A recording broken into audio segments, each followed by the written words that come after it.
안녕하세요. 저는 편의점업계에 재직 중인 편선생이라고 합니다.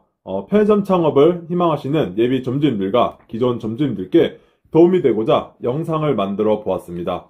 요즘 뉴스나 인터넷 기사를 보면 하나같이 안 좋은 이야기들만 들리고 있습니다. 먼저 코로나19로 인해 현금 유통량이 폭발적으로 늘어난 상태에서 우크라이나와 러시아 간의 전쟁이 어떻게 보면 시발점이 되었는데, 전쟁으로 인해 러시아의 석유, 가스의 수입을 제한하면서 유가가 급등하게 되었고, 전반적인 소비자 물가 상승을 초래하게 되었습니다. 기름값은 물론이고 전기료, 원자재, 식량 등 엄청나게 물가가 오르게 됩니다. 물가를 잡기 위해 미국이 지난 5월부터 금리를 급격히 올리면서 한국은행이 금리 인상을 쫓아가기 시작했습니다. 미국이 내년까지 금리를 더 인상한다고도 미리 공지를 하기도 했으니 걱정이 되는 상황입니다.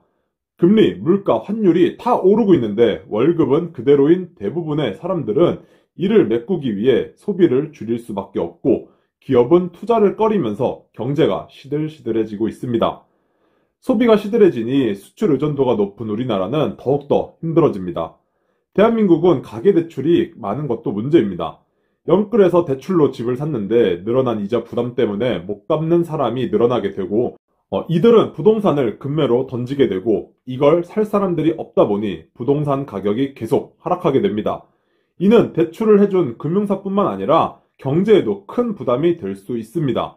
이런 상태이니 당연히 주식과 코인 시장은 말할 것도 없이 나빠졌습니다. 여기다가 레고랜드와 한국생명 사태까지 불난집에 휘발유를 부어버려 누군가는 IMF 외환위기와 같은 큰 위기가 올 가능성이 있다고도 합니다. 부랴부랴 우리나라 장관님께서 경제 위기가 재현될 가능성은 매우 낮다고 하지만 미래의 일은 아무도 모르는 거니 마음이 편하지는 않습니다. 이렇게 소비심리 지표가 하락하는 등 소비 경제 침체 우려가 커지고 있지만 편의점 업계만은 예외입니다.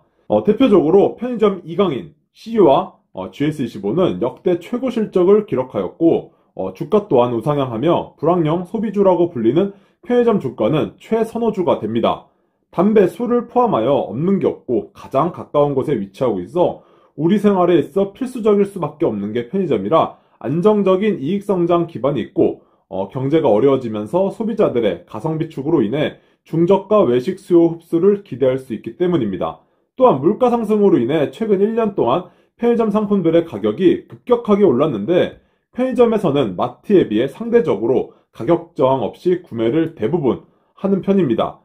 애초부터 편의점에서 파는 물건은 비싸다라는 인식이 있어 소비자들에게는 크게 와닿지 못하는 것도 한몫을 했다고 생각합니다. 키움증권에서 11월 달에 분석한 음식료 유통 전망, 가성비 시대라는 보고서를 읽다가 경기 침체, 편의점은 괜찮을까? 라는 주제에 대해 고민해보고 정말 편의점 매출이 늘었는지 데이터를 들여다보기 전에 보고서 내용 중 편의점 관련 내용을 한번 읽어보겠습니다. 편의점은 기본적으로 인플레이션 국면에서 유리하다. 편의점에서 주로 판매되는 FF 상품, 가공식품을 포함한 많은 상품들은 필수 소비재이기 때문에 가격 인상에도 수요량이 안정적으로 유지되는 편이다. 따라서 기본적으로 인플레이션은 안정적인 실적 개선 기반을 제공한다. 또한 지속되는 인플레이션은 2차적인 매출 성장 기회를 제공하기도 하는데, 편의점은 단순 가공식품 외에도 매장에서 바로 섭취할 수 있는 다양한 간편식을 판매하는데, 물가가 상승하는 구간에서는 신상품을 출시하기가 매우 용이해진다. 첫째, 기존에 판매하던 HMR 제품의 단가와 퀄리티를 높여서 더 많은 소비자들의 내방을 유도할 수 있다. 대부분의 식료품 물가가 상승했기 때문에 HMR의 판매가 인상도 용이해진다. 소비자들의 가격 저항이 줄어들기 때문이다. 둘째, HMR의 외식 수요 대체성이 강화될 수 있다. 외식 물가가 급격히 상승하면서 가성비가 악화되면 전국 유통망을 가진 편의점에 HMR 상품이 침투할 수 있는 프라이스 존이 넓어진다. 이는 곧 런치플레이션에 따른 반사수혜가 성과로 나타나고 있는 것이다. HMR 섭취와 함께 발생할 수 있는 연간 구매까지 감안한다면 편의점의 외형 성장성이 크게 제고되고 있는 것으로 판단된다. 2023년 내수 소비 경기는 금리 인상과 인플레이션 영향으로 인해 2022년 대비 둔화될 가능성이 높다. 따라서 소비 경기 둔화 영향이 적은 편의점이 백화점과 할인점 대비 안정적인 선택이 될 것으로 판단된다. 할인점은 인플레이션 영향이 매출에 긍정적으로 작용할 수 있으나 이커머스 업체들에게 계속 시장 점유율을 내주고 있기 때문에 이익 측면에서의 방어가 쉽지 않을 수도 있다. 그러나 편의점은 이커머스 업체들의 시장 점유율 상승 국면에서도 매출 증가가 꾸준했었고 향후 가공식품 물가 상승과 출점 수요 증가에 따른 수혜가 기대되며 소비자들의 가성비 추구가 강해지면서 반사 수혜를 볼 것으로 기대된다. 이렇게 보고서를 간단히 요약해 봤는데 이렇게 인플레이션과 금리 인상, 경기 침체로 인해 편의점 업종이 수혜를 입을 수밖에 없다는 내용인데 어느 정도는 맞다고 생각이 듭니다. 자, 그럼 이렇게 경제 위기 속에서도 역대급 최고 실적을 내는 편의점인데 과연 점주님들은 어떨까요? 회사의 영업이익이 증가를 하면 그만큼 매출이 잘 나왔다는 뜻이고 당연히 점주님들의 이익도 증가해야 하는 게 당연한 건데 궁금했습니다. 점주님들을 만나서 이야기를 해보면 요즘 경기가 안 좋아서 사람들이 돈을 안 쓴다, 매출이 많이 떨어지고 있다, 힘들다라는 이야기가 대부분이십니다. 그래서 두 브랜드 편의점 회사의 10월 평균 일매출을 기준으로 한번 확인해 보았습니다. 11월은 보나마나 빼빼로데이 때 역대급 실적이 나와 의미가 없을 것 같아 10월 기준으로 확인을 해보았습니다.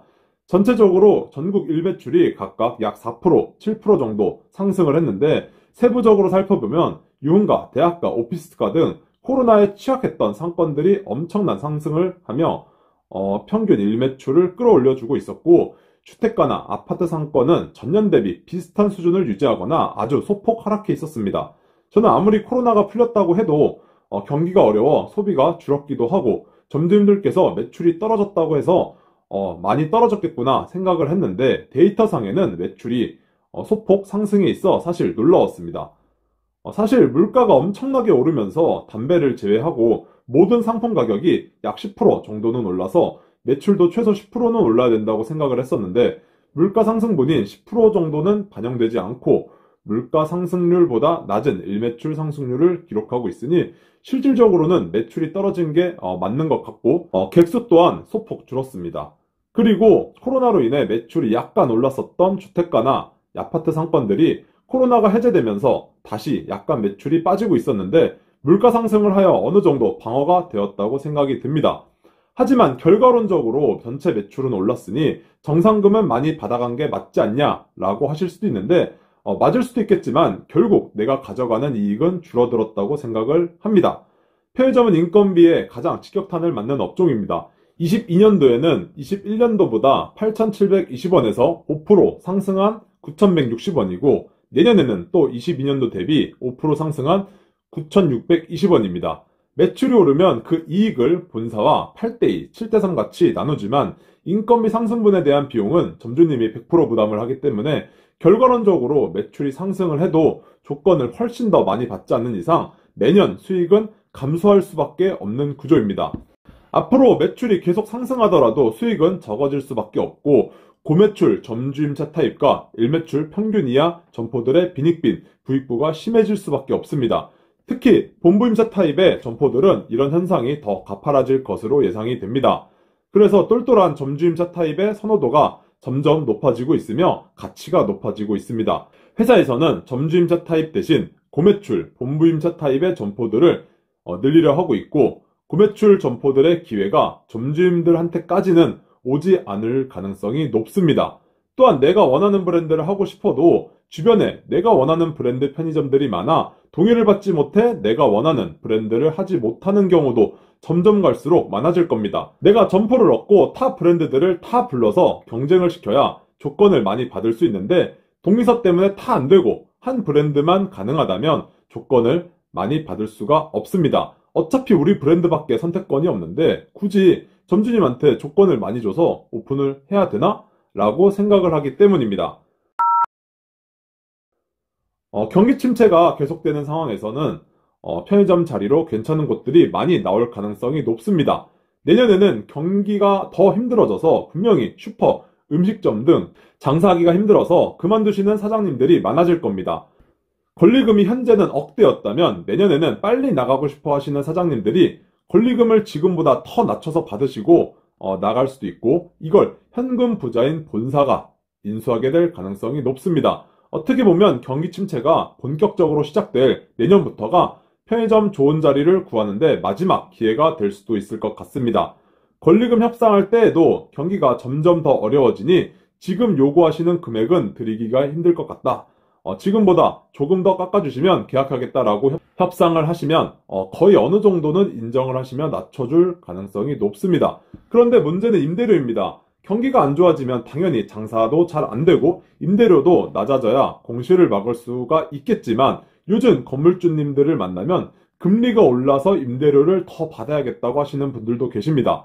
돈이 많으시거나 대출이 없는 임대인들이야 몇 년 동안 공실이어도 상관이 없으시겠지만 임대인이라고 해서 다 부자는 아닙니다. 상가도 풀 대출을 받아 영끌에서 산 임대인들은 금리 상승으로 인해 대출이자가 높아졌기 때문에 이를 임대료로 메꾸고 싶어 하십니다. 임대료를 높게 받게 되면 편의점 하실 분들이 없다. 100번 이야기를 해도 당장 눈앞에 이자가 늘어나는 걸 생각하는 임대인들은 고집을 꺾지 않으십니다. 자리가 정말 좋아 울며 겨자 먹기로 본부임차 편의점 자리로 계약하는 상가들도 있겠지만 대부분은 망설이게 됩니다. 이 모든 것들도 아쉬운 사람이 결국 지게 되어 있습니다. 2008년 미국 서브프라임 사태 이후에는 한국 편의점 시장의 외형 성장세가 가팔라졌습니다. 1989년에 10개 미만이었던 한국 편의점 점포수는 2007년에 점포수가 1만 개를 돌파하였고 점포수 1만 개까지 15년 이상이 소요되었던 편의점은 4년 뒤인 2011년에 점포수가 2만 개를 돌파한 후 또다시 4년 뒤인 2015년에 점포수가 3만 개를 돌파하였습니다. 서브프라임 사태로 소비 경기가 둔화되고 물가가 가파르게 상승하면서 자영업자와 1인 가구가 증가하였기 때문에 편의점 성장이 가파르게 이루어졌습니다. 2022년이 곧 끝나가는 현재 5만 개가 훌쩍 넘는 편의점들이 대한민국에 존재하고 있고 포화 상태라고도 하지만 앞으로 최소 2년 동안은 많은 증가를 할 것으로 예상이 됩니다. 본사는 내년에도 웃고 있겠지만 가맹점들은 모두 웃지는 못할 것이고 격차가 점점 가면 갈수록 심해질 것입니다. 다른 업종을 창업하느니 그나마 매출 하락 방어가 어느 정도 가능하고 소자본 창업이 가능한 편의점 업종이 안정적이라고 생각이 듭니다.